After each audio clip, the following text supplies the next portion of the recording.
Welcome back to Real Talk with Kike. On the second segment or tech segment, let me say that for our show today is the general partner and co-founder of Future Africa, a platform that provides capital, coaching, community for mission-driven innovators. He has also helped to build Andela and Flutterwave, two of Africa's largest and fastest growing technology companies, backed by global investors. Today we have Iyinoluwa, who I'm glad to have you on the show today. Thank you for joining me again, Iyi. Anyways, I know that the digital economy, you have a vision to incorporate Africa into the global knowledge economy.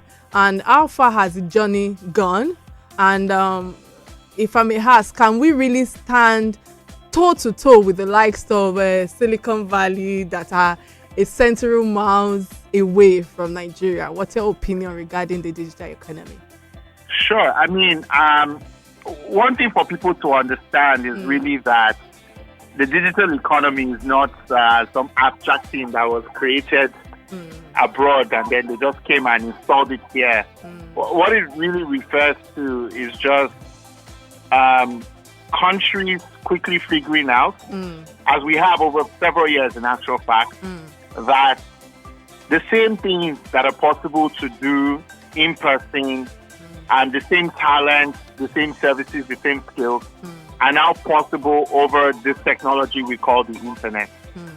So just as a practical example, for many years we've been exporting a lot of our human capital, right? And then getting remittances back as a nation. You think about a lot of our IT professionals who've left the country, doctors who've left the country, lawyers who've left the country. We can all, I don't think there's any family in Nigeria who cannot boast at least maybe one or two family members abroad that have died from Nigeria, right?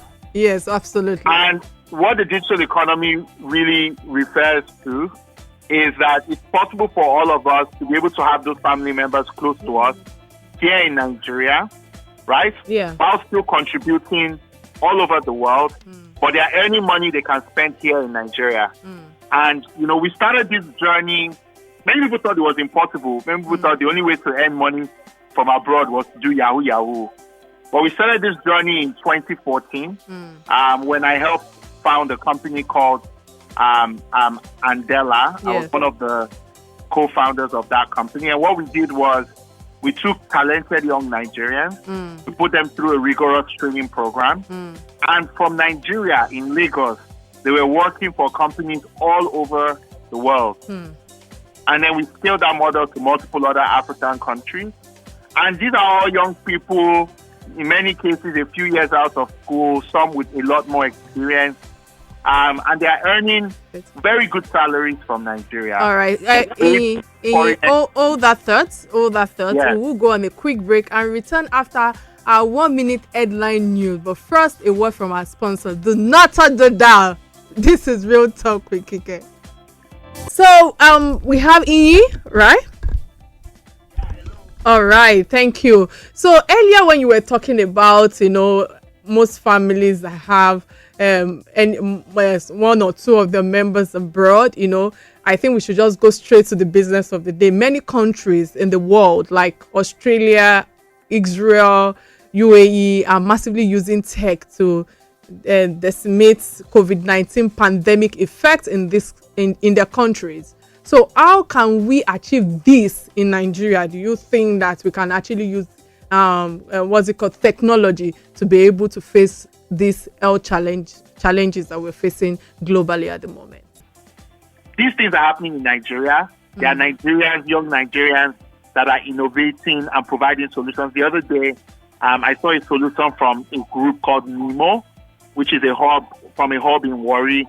And they're the second startup in the whole world that has built a Bluetooth contact tracing application. So when you do this, when you download this application, you can use your Bluetooth, which connects to other people who have the application's Bluetooth, to identify whether you've been in contact with somebody. So if the person gets the disease, you can then know to self-isolate so that you don't spread. Okay, What's going on? All right. Listening to you earlier, we keep outsourcing Indians and IT experts from abroad to work in our companies, and even in the state and federal government organization, the statistics will give you a glimpse of capital outflow that goes out of Nigeria on monthly basis. What do you propose to tackle this? Because I know that we have loads of IT personnel, Nigerians, who can do the work, but we believe that we have to bring in all these expatriates. We have people like you that can solve a lot of IT challenges that we might be facing. So what's your own situation? What's your own contribution regarding this? The beautiful thing about this COVID-19 crisis and the oil crisis is nobody has FX to go and waste anymore. Yes. So if before you were begging, now you have to use local software. Oh, yes. You don't have to beg anymore. You don't have a choice because those Indian firms, they are not going to take naira from you. Yes. Now, what is to happen though is government needs to build more capacity because the reality is that, there are complex projects and there might not be enough qualified professionals who may be able to provide the service. But the government invests in providing the right infrastructure for private companies to be able to train young people who want to get into the software or technology space. That is really, really, really going to change the game. And it doesn't require a lot of money from government. If our government doesn't have to even bring money, even something as simple as telling the universities that are now empty, look, you are allowed to go and give your expansive space and all that and partner with private companies so that we can build something. It's things like this that India did so that we are now going to run to India for solutions. These are things that government can do without even spending a dime. Absolutely. And there are some of us in the private sector that are willing to work with them. All right. Thank you for that. And I'm glad that you mentioned crude oil earlier, because I know that crude oil prices have crashed around the world. Do you think that the agri sector or the IT sector should be the next sector that government should actually pump money, and that should be another stream of revenue for us in Nigeria? The reality is that I don't think it's one or the other, because even the tech people, after they get their dollars, they are not going to eat sand. You understand? So yes. It has to be both, right? Yes. But here's the way I think government should be thinking about it, right? Yeah. The reality is that you need foreign exchange almost immediately. And it's going to take a while before our agriculture, we have not even finished feeding ourselves. We cannot start exporting food immediately. You understand? But we have a revenue, a foreign exchange shortfall, and we need a way to create foreign exchange tomorrow. Now, the reality of COVID-19 is that it has democratized the global workforce.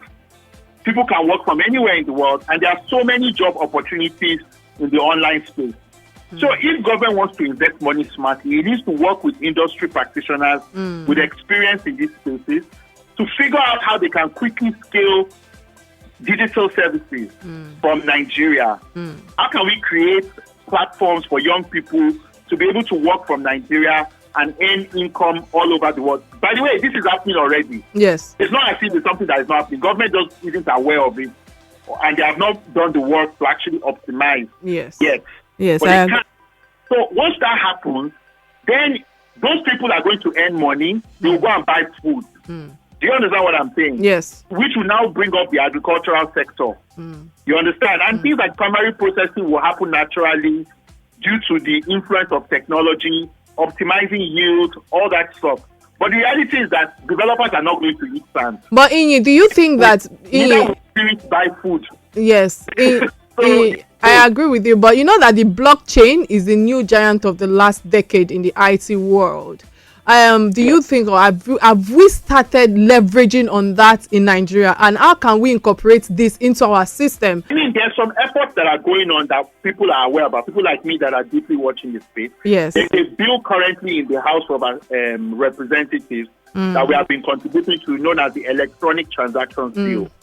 And the cry of people like me has been, look, let's think of this bill beyond the surface and think of it as a way for us to be able to leapfrog. something as little as recognizing blockchain transactions as legitimate legal transactions that are defensible in court can really change the game. You're right. You understand? In terms of the adoption of this technology. Now we are in a period of emergency, so nobody even has nobody can do shakara anymore. Yes, so what's important is just how can we introduce this concept into our lexicon, into our laws, and then the innovation community will take it on from there. Thank you so much for that submission. In listening to you, I wish I had just the whole 45 minutes for you, and I'm very sure I'm still going to bring you back onto the studio for another episode of this tech times during this COVID-19 period. But I know that in Nigeria, we find it difficult to run e-elections or online referendums, even ordinary national ID cards, or even achieving BVN took us a long while. We don't even have data to scale up on what needs to be done in times of crisis like this. So in your own situation, what do you think? What do you think is slowing us down? What do you think is the challenge that we have not yet stepped up to the developed countries? You see, the challenge that we have in Nigeria with a lot of these efforts is importation of a lot of technologies rather than innovation of how things can work here. One of the biggest challenges with, as somebody who has worked a lot, we invested in a company called Smile Identity, which does facial recognition technology, and they are doing fantastic. And what we've learned, and I'm sure COVID will teach us the hard lesson, this insistence on using thumbprint as the primary ID is a problem because our people actually walk. Their hands are not soft like in the US. So it introduces so much cost and creates so many problems. Meanwhile, we should just be using facial recognition. Absolutely. Everybody's face, even if you are a twin, is unique. Yes. So if we just immediately transition to facial recognition-based identity systems, we can register everybody in this country because there's nobody in this country that does not have a face. What about thumbprints?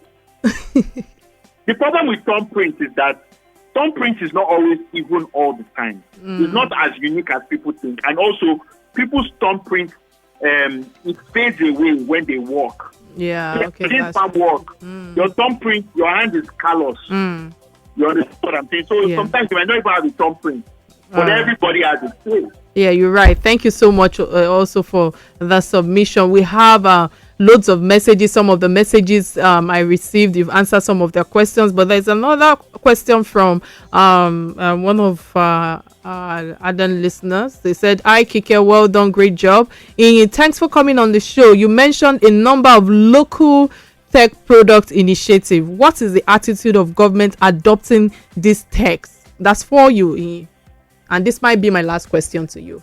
I think that we have a lot of education work to do with government. I don't want to criticize them on air. I'm not an activist. But government needs to understand and work with practitioners that have the national interest in mind. It's not every time that World Bank and all these other people are advising you that they have your interest at heart. You understand? You need to work with Nigerians, with people that have a track record of integrity, that are not trying to put personal interest. Okay. So that you can get the right solutions. And we are not looking for money from government. We are just looking to work with government to get to scale. So I think it's just for government to have, and I think it will happen. We are praying. All of us are praying for government and for our leaders. All right. It's for government to just understand people that have the right mind. They are not waiting for government subvention, but they just need government to work with them and not act as a stumbling block. They need government to shake off private interests that are monopolizing government power so that they can push commercial agenda. A lot of that is happening in government today. So that has hampered the effort to scale things. All government is working with us because, as you know, we are in an emergency situation. So like I said before, nobody has time for sakara. All right. Thank you so much, Iyin. Before I let you go, I will please let you share your social media handle because I know there are loads of questions coming in but that we cannot answer. So please, can you quickly share your details with the public so that they can definitely also we would tag you when we put the content together for your own followers as well. Yeah. No problem. So my social media handles on both Twitter and Instagram are at Aboyeji. So at Aboyeji. All right. So you can always ask me and we'll respond. All right. Thank you for your time and response. It has been a resourceful having you on board to showcase the potential of Africa's tech industry. More achievements you've recorded, Iyi, I must say. Thank you so much again for taking time out to share part of your knowledge with us and part of your time with us today. So our pattern, what's it called, remarks courtesy Iyinoluwa personality from Goldberg is Imo Erin Ìpìlẹ̀ Ọ̀làjú ní àsìkò yìí. Technology is the model behind civilization and advancement in our time. So again, I will say that please kudos to all our public health workers who have been trying to save the lives since the beginning of the pandemic in Nigeria. And I will say that please, for all our followers, please kindly follow us and subscribe to our YouTube page. You might not know what we will be sharing with you or what giveaway you will be getting from there. I will surprise someone one day. So I will be dropping also some free online courses cutting across the IT field and over 20 disciplines for us to grow our IT skills. That's part of my giveaways today as well. Thank you so much for joining us today, and to our listeners and those people who are streaming live, bye now.